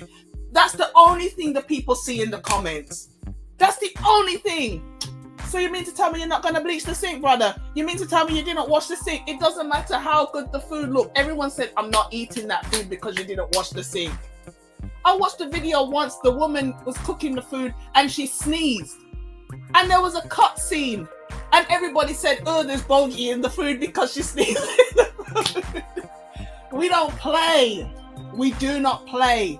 So a person who doesn't wash their plate can never validate me. Are you crazy? Are you dumb? Are you dumb? I'm not talking about Eastern Europeans, you know. I'm not talking about Hispanics because they got a little black in them. They know how it goes. They know. The Europeans, they know. With all due respect, I'm talking about the English and the Americans. When I say a white person, I'm talking about them. They are the main ones that will tell you, oh, when you wash the plate, you don't need to rinse it. You just wipe it with the tea towel. Yo, this is why that song, You Can't Eat at Everybody's House, was invented. Because even if a black person's house is not tidy, when we go to prepare the food, we make sure the food is safe to eat. Because we're not eating things with blood dripping out and unsanitary, and we drop it on the floor and we eat it. And no. I'm sorry. A person who doesn't know these basic things could never validate me. I don't know who you think you are. I don't know who you think you are, but you're wrong. You must be mad. White people now have swag and they come in correct because of the way when we see you doing that nastiness, we make sure we get on your ass about it. That's why every time you watch a video and they start talking about, do we need to wash the chicken? We have to do this long prologue. And I know there's a debate out there about whether we should wash the chicken or not. And then, some people say you should wash it. And some people say you shouldn't. It's up to you what you want to do. But in my house, this is what I was raised on. Bitch, just tell the person the truth. Listen, sometimes when these people have the chicken in the factory, they drop it, they kick it, the chicken got disease. We don't know how it was stored. Sometimes it wasn't put in the freezer straight away. Sometimes the freezer in the damn trolley that was, the truck that was transporting the chicken gone faulty and the chicken already half rotten. You need to throw a bit of lime on it. You need to throw a bit of vinegar, rinse it down nicely, get the stale scent out of it. Ain't no shame in that.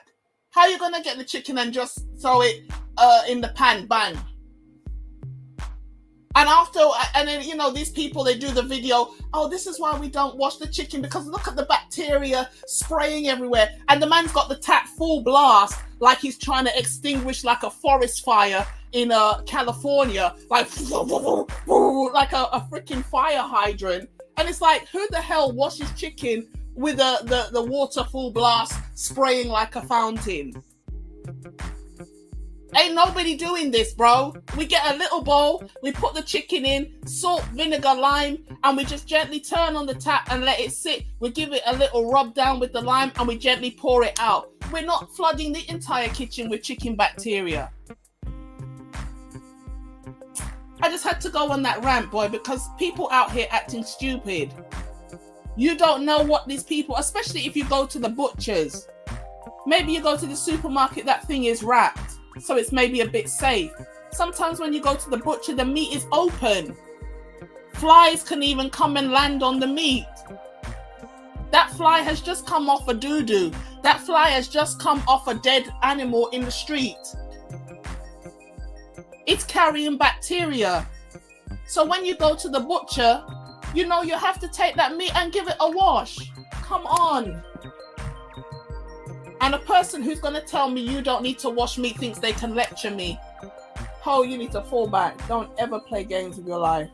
Don't ever. So I understand why. Tariq has an issue, because he feels like you guys come here and you disrespect us when we're the ones that built the country. Okay, and this is what I'm trying to say to the brother, Kelvin Mackey. You can't be bragging about those things when you claim you built the country, but you have nothing to show for what you built. You need to come off that. Stop talking about what you built. Stop talking about what you built when you've got nothing to show for it. Go and rebuild more, and then you can talk. Go and rebuild more. Jason Black and Professor Black Truth. I prefer Jason Black and Professor Black Truth to definitely Tariq and Umar. And I prefer Tariq more than Umar, because at least Tariq will hold women accountable. He talks in a bit more of a progressive manner. Umar is too much of a charlatan. Umar is too much of a charlatan. He's too lascivious. He's a whoremonger male. All he does is exploit black women by pretending to love them and pander to them, and then he uses them sexually, and then afterwards he moves on. He's not trying to build nothing. Shout out to George Golden in the building. Does Angry Man even like black folk? Well, my dear, my sweet, you have to elaborate. What is your definition of liking black folk? What is your definition of liking black folk? Because I am harsh. I say certain things that people might say, oh, Auntie, why you say that? But I love black people. I love being black. There's so many great things about being black. Every day I wake up, I thank God I'm a black person. Black is really beautiful. The different shades of our skin, the melanin, the way we age so wonderfully, the creativity. We take any little thing, even a very basic meal, we turn it into a masterpiece. The dancing, the fashion. There are so many things about there's just such a diverse mix across the diaspora. We can all say, oh, we're all black, but then within that there's so many shades and hues and cultures, and there's just so many. And also obviously some things are worldwide, but even you get online and you start talking about your childhood, and somebody in a completely different nation can just completely relate. It's like, oh yeah, my parents did that as well. There's just so many things that's beautiful about the black race as a collective. But just because you like someone doesn't mean to say you can't call them out, because loving them is really telling them the truth. If you love somebody in personal life or in general, you tell them the truth because you don't want to see them destroyed. A person who sees you go into your destruction and keeps silent, that person doesn't love you. A person who sees you going to be destroyed and says, brother, sister, halt, there's a danger up ahead, that's the person that really cares for you. Even if you turn on them, even if you get angry with them, even if you don't like to hear the truth, that person told you the truth because they want to see you do better. A person who sees you going to destroy yourself and lets you go forward, this is not a person who loves you. This is why when this brother talking about you have to get the gun and go shoot the white man, I said, this brother doesn't love you. Because a black man, by the time he lifts the gun, he's already going to be gunned down. That's another parent that's lost a child. That's another child that's maybe lost a parent. That's another black man taken out the game. Even if he lives. The other day, a woman holding a pan of water was gunned down in the face. So how far is a man with an actual weapon going to get? Look at this man. Look at his face. Look at him. Look at him. This is the man telling you go and end your life and your future. And he will tell you he loves black people. But he's telling black women to go be whores on OnlyFans.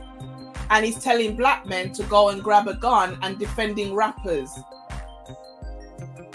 I must have said something about a rapper and he's like, oh, don't touch the rappers now. And then he asked me about drill. Do I listen to drill? I said no. Don't get me wrong, the beats are hard. I'm not going to lie. Everybody who's been through here, they know that I been here a while. They know I love rap. Rap is my thing. I even said to him, yeah, man, I love a bit of Eazy-E. I love Tupac and everything. But I'm not a fan of drill because these people sing about actual crimes they did. Like, how can you get on a mic and start talking about smoking up ops? First and foremostly, you are a goofball. Why would you incriminate yourself on a damn song? Why are you bragging about taking a next man's life? I said to him, this is a death culture. This is a death culture. This is music that promotes and perpetuates death. Why am I going to stand up for the rapper? The man is standing up for the rappers, the OnlyFans models, the twerking, everything that's degenerate in the black community. Kelvin Mackey stands for it. This is the enemy within. As I said before so many times, with the Haitian Revolution, before we go for the big house and the white man, there's some people in the field that also need to be dealt with. The turncoats. When you try to do a revolt, they will be the house Negro that will go and tell the white man, oh, they're going to revolt, massa. They have to be taken care of first. You cannot build a black community with individuals who stand for degeneracy.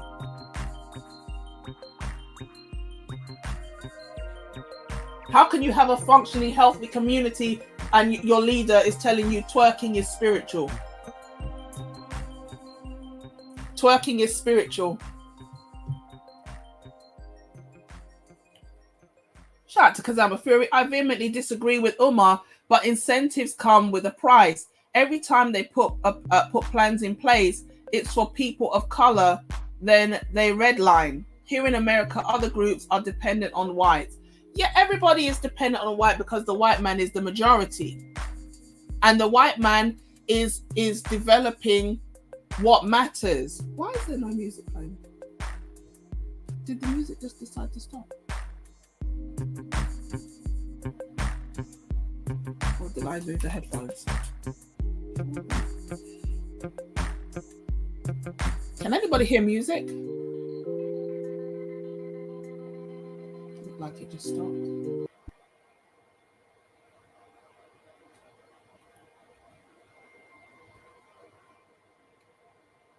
Okay.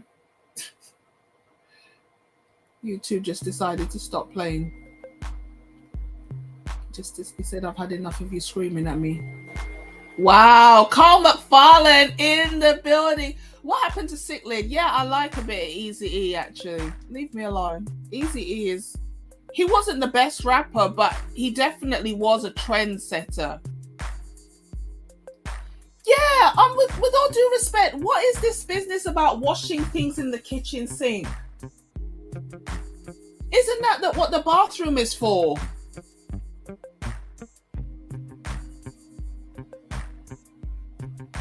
Everything is in the bathroom.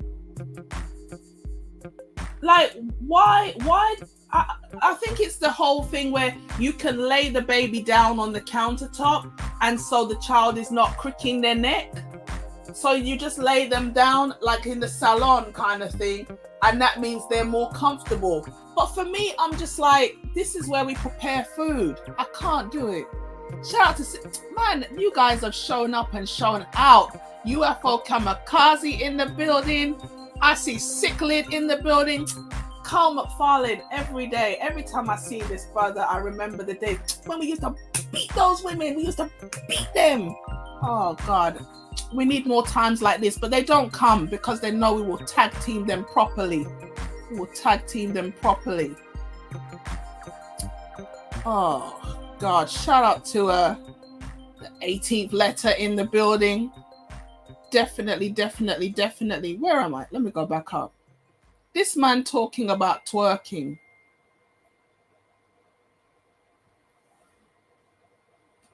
Every incentive comes with a price. Yes, nothing is for free. Nothing is for free. The reparations these blacks are talking about will never happen. And I said that to him and he's like, Nina, it's going to happen. I'm like, I don't think it's going to happen.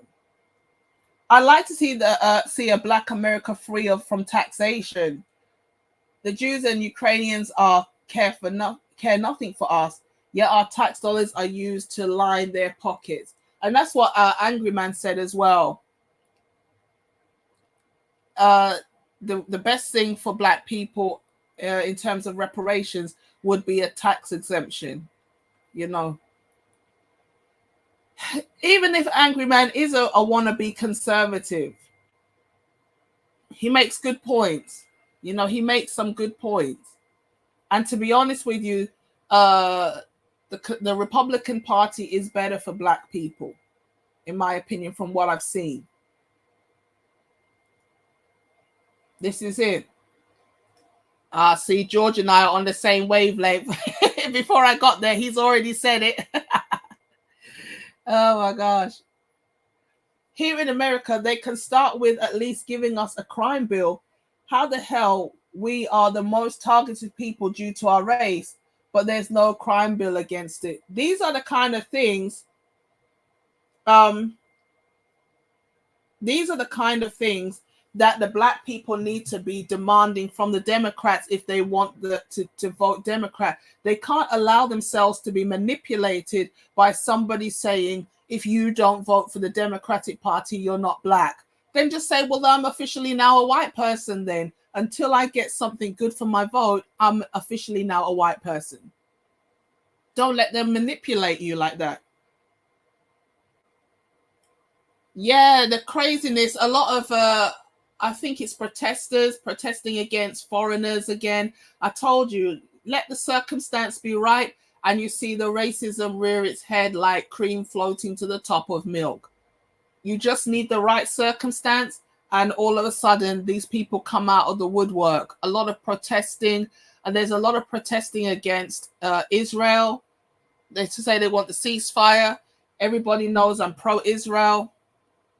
I believe the land belongs to the Jews. So, you know, I don't support, you know, pushing back the Jews kind of thing, because I believe that land belongs to them. They were there first, you know, but the ignorant masses, they fall for the propaganda. So that's another issue. Every minute they're protesting. Everywhere you look, there's people standing on street corners, you know, so it's a bit precarious out there.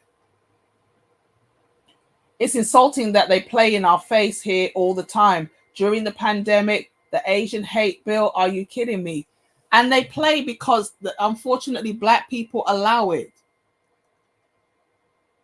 The Jordan brand is not black owned. It was created and owned by Nike. This is the thing. And I was thinking that, actually, because he's like, oh, it's a black owned business. And I'm like, is it? I wasn't sure. Because a lot of these things that we think are black owned, when you go deeper, they've been sold. And now a different group actually owns it. But it started out with blacks, and then it got moved on. Unfortunately, the Democrats will always play in the faces of black people, because they understand they can just manipulate black people with race. Black Americans are so manipulated by race, like that white girl that said the N-word with the hard ER. And then she kept saying it, trying to be funny. You know, a white person saying the N-word is not a big deal. You're not going to die. But it's the mentality behind why they did what they did that offends me. You know, it's not hurting me, but it's like, and it shouldn't hurt you either. But it's a thing where she knows that if I want to get on as a white person and get a bit of notoriety and a quick buck and a quick following, I know how I can trigger and exploit and race bait the black community into propelling my career. That was the bit that pissed me off. It's anything for a click and a view. And because black people are so emotionally charged when it comes onto this race baiting business, it's very easy for somebody to just say something inflammatory and get, you know, quickly put into the algorithm because everybody starts raging on them. Oh my gosh, you said the N-word. Oh, who do you think you are? Oh my God. Oh, my ancestors. And you know, they know how to trigger a response, elicit a response that's going to get them quickly paid. Because then you get these coons out here talking about, oh, I don't care if a white person says the word nigger. It's like, yeah, you can say you don't care, but you'll care when that double barrel is pointing down on you, because the person who is happy to call you a nigger is probably also happy to shoot you. Oh, it's just a word. It doesn't mean anything to me. I'm not a nigger. I'm a black man. You will be a dead black man, because that person is letting you know in no uncertain terms they don't respect you. That's the point. The point is not the word. The word is irrelevant. The point is the disrespect behind the word, the mentality towards you behind the word, the way that word is manipulated to get some clicks and views so they can quickly get paid. That's the point. But the coon is so far up Zaddy's ass, he's too busy buck dancing. I don't mind if a white man, I'll call a nigger too. That white man is not laughing with you. He's laughing at you because you don't know what clock is about to strike for you, because you and him is not equal. No matter how much he says, oh, you know, I'm a broke ass nigger. I was going to do a video on that. Just ridiculous. How a white girl turn around and say she a broke ass nigger? Are you dumb? How can you say you're a broke ass nigger? The thing is this, that expression, it's like, it's a complete package. You're not just saying I'm broke. You're basically saying niggers are inherently broke. Like when you see a black, just know that person's probably broke. Even though there's a lot of broke whites, but they don't want to focus on those.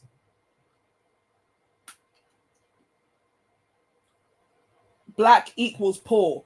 Black equals deprived. Black equals like underprivileged. Black equals a degenerate. That expression, a broke ass nigger, it comes with a lot of connotations. And it implies a black is inherently a degenerate.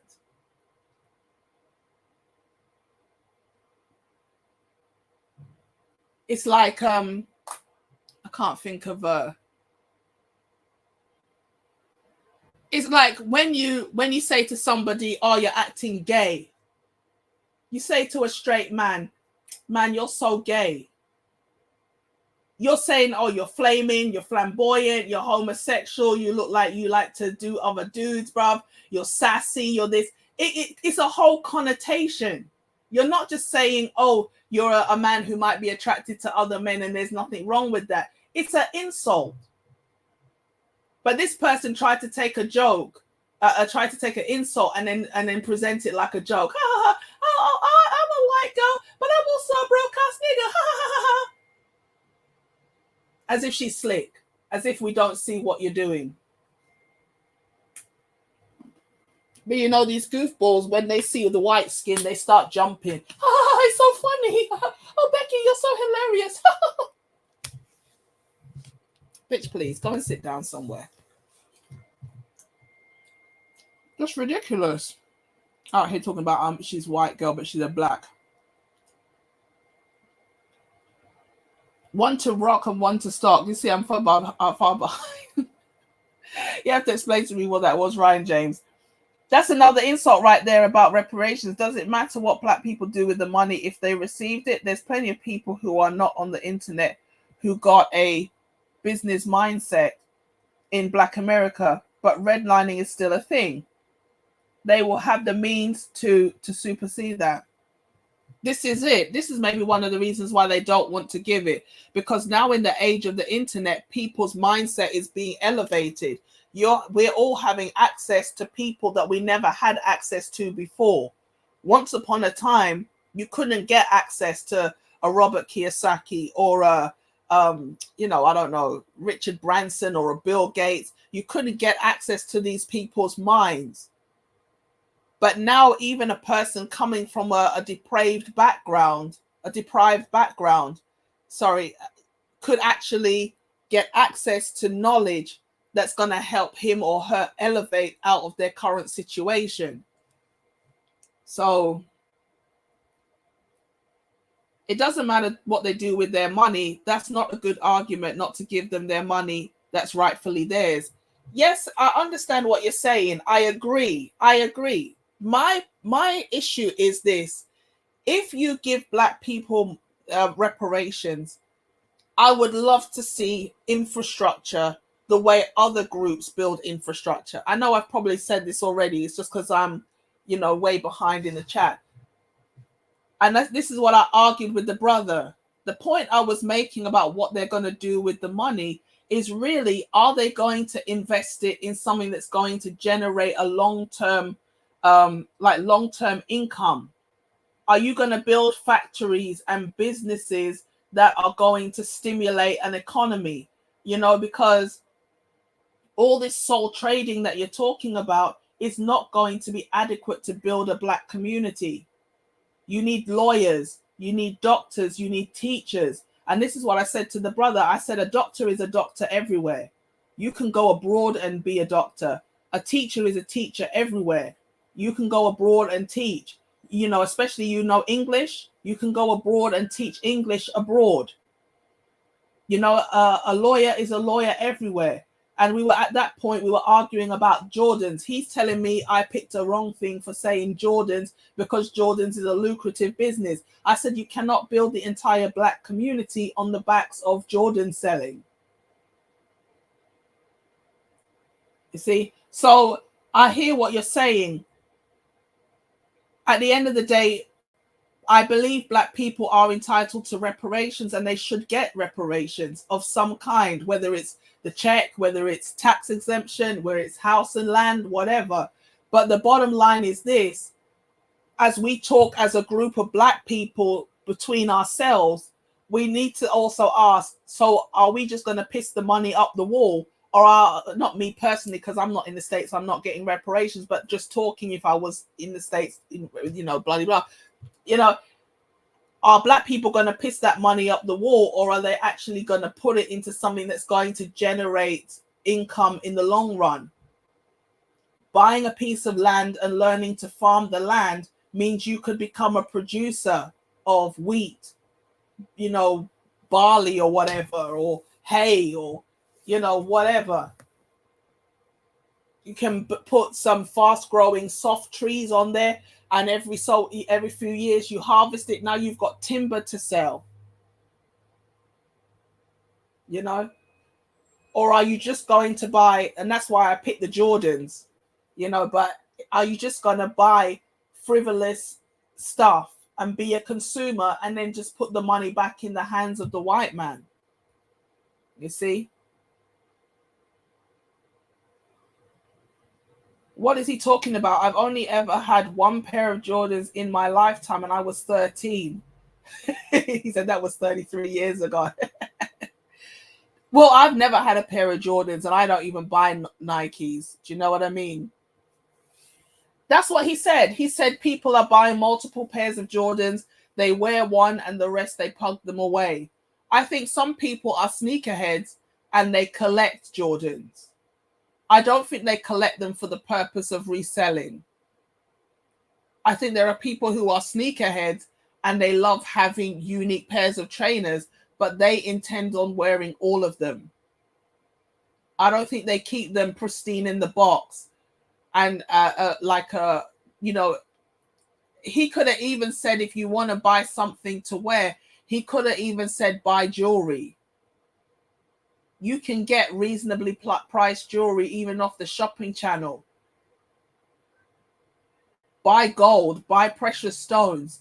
you're better off. Those things don't depreciate in value the way a pair of Jordans will, because shoes get dry rot as well.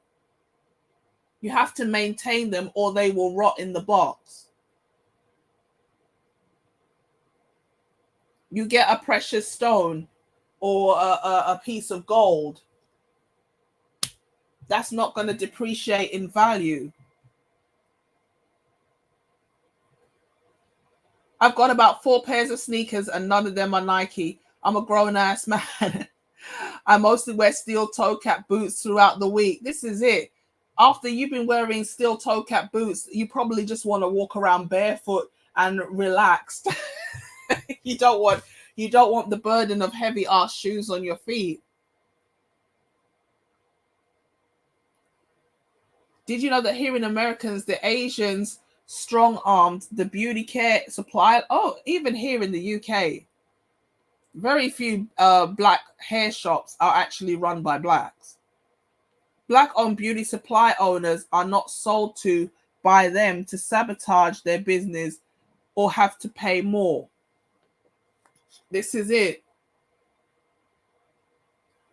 If blacks had their own supply chain, they could buy and sell from each other, but the chain is limited. And this is another reason why black people can't really compete, because the Asian man has connections that he will use to keep his costs low, so he can undercut the competition. A lot of the time, black people, the customer service is not so hot, and the price isn't either. Strong and independent victims. God is a victim. God is strong and independent. Don't you see why I don't care about Johnson? The man gravitates to the likes of Sukiana all the time and then turns around and said black men are the reason why she's the way she is. I mean, the hypocrisy is so bad. He definitely panders, and black women fall for it. I'm an EMS worker. We don't want Calvin to go to hell, but he's probably there already.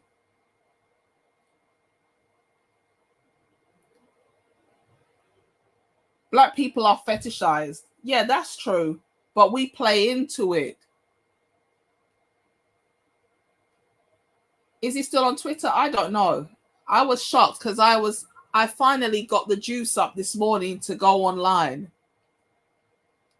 So I was so disappointed that he took the video down. The thing is, we can form our own infrastructure like we once had.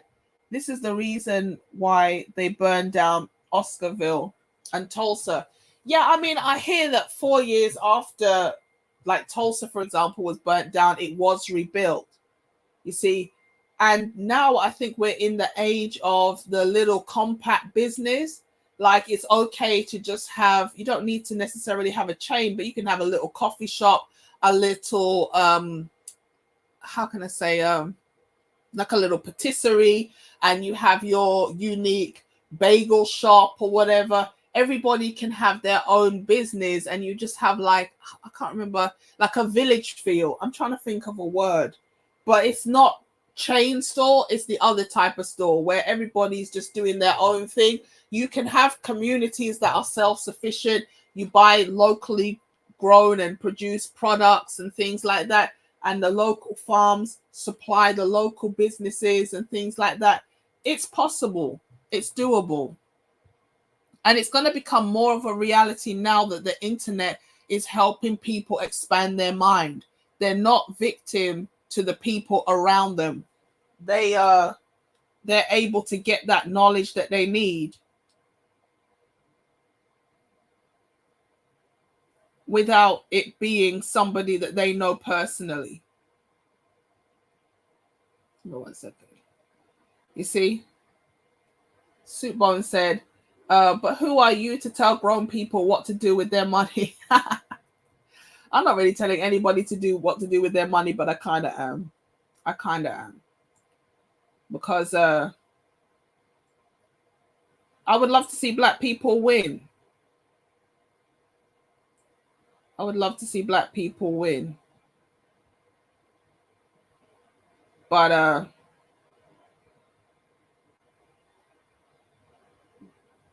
give me 1 second.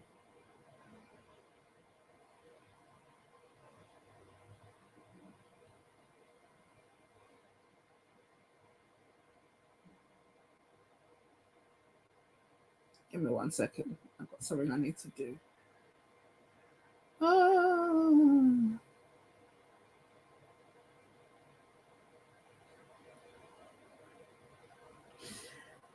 I gotta, sorry, give me 1 second. That FDMG school is coming. 2025, a metaverse campus for black boys educated from the comfort of their own cribs.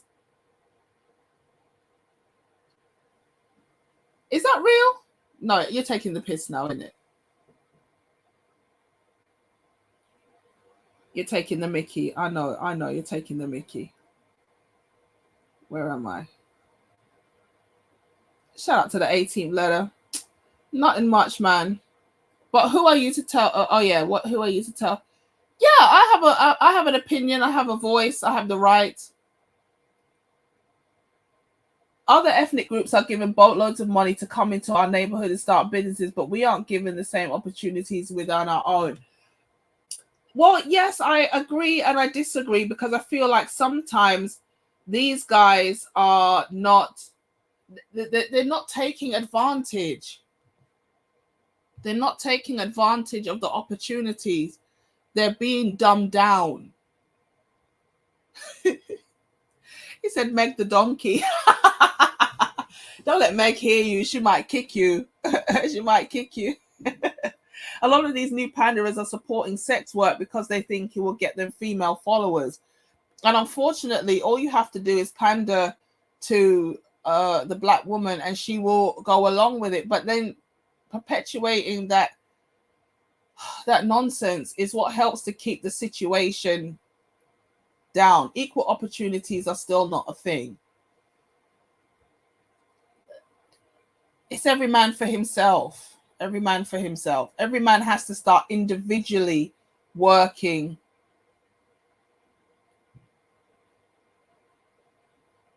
The couch?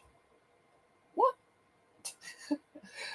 Diddy's vote or die propaganda. Yeah, I think there was that. Yeah, I knew there was something, but I couldn't remember what it was. Ridiculous.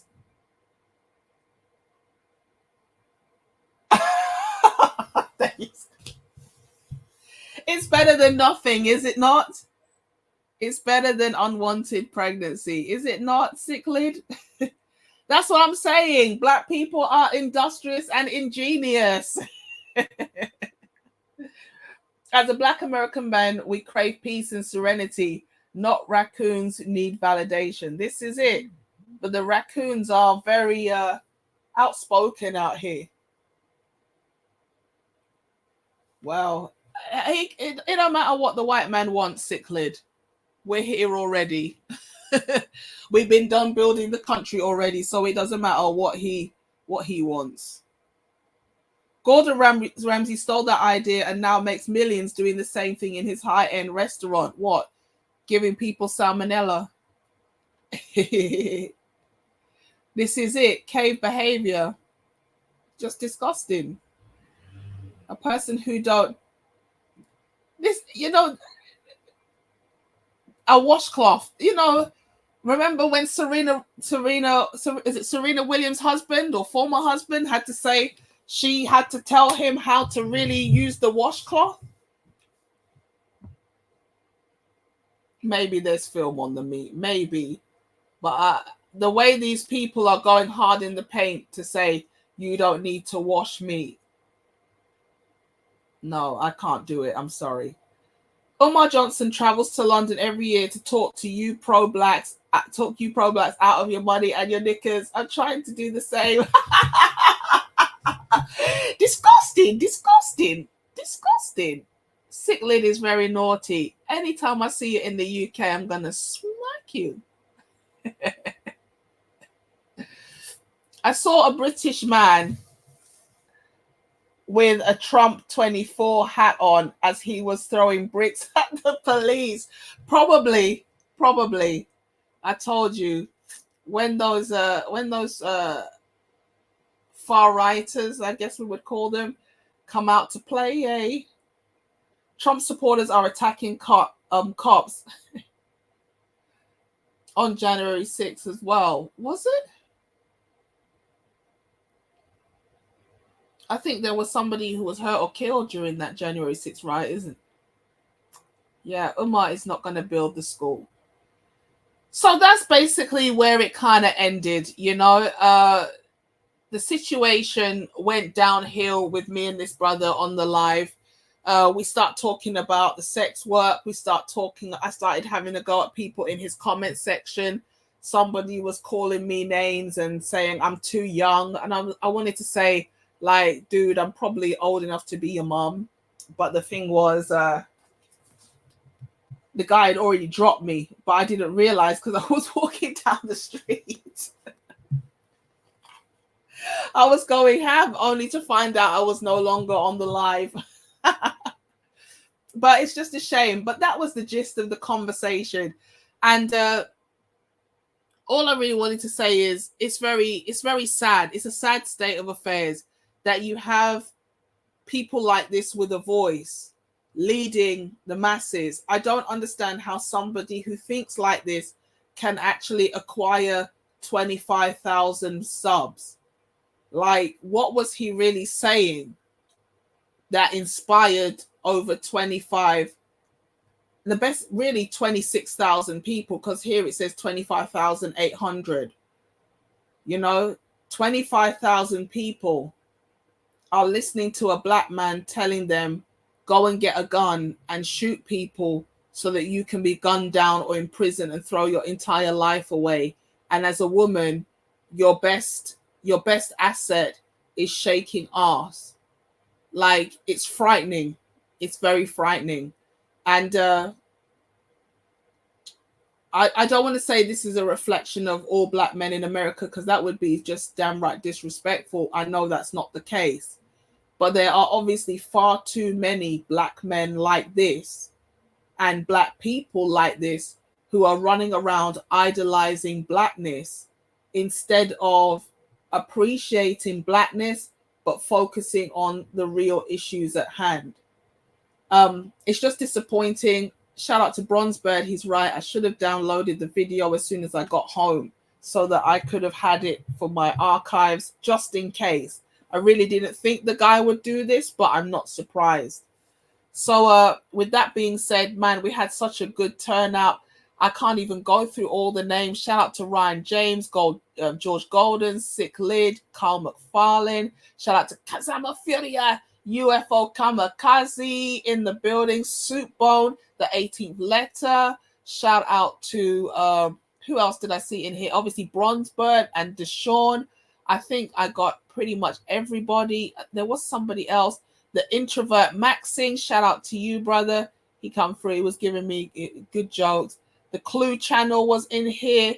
Man, if you have made it this far, you definitely need to pat your own back. Obviously, hit one of the hands. Let me know what you think in the comment section down below. And obviously share this video with somebody who you think needs to see it. Like, comment, share, subscribe, and I'll catch you guys in the next one. Peace.